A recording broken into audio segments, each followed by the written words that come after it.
রাজনৈতিক পট পরিবর্তনে মিরপুর ১ নম্বরের স্বাধীন বাংলা সুপারমার্কেট ফিরে পেল বায়না সূত্রে জমির মালিক শামসাদ আরা সাথী।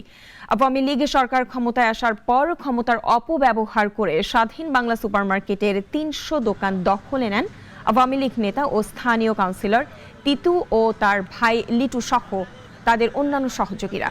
নাগরিক টিভিতে সংবাদ প্রকাশিত হওয়ার পর স্থানীয়দের নিয়ে মার্কেট বুঝে নিলেন মালিক। তবে মার্কেট ফিরে পেলেও এখনো বিভিন্ন ধরনের হুমকি ধামকি দিচ্ছে সন্ত্রাসীরা, জানান মার্কেটের মালিক।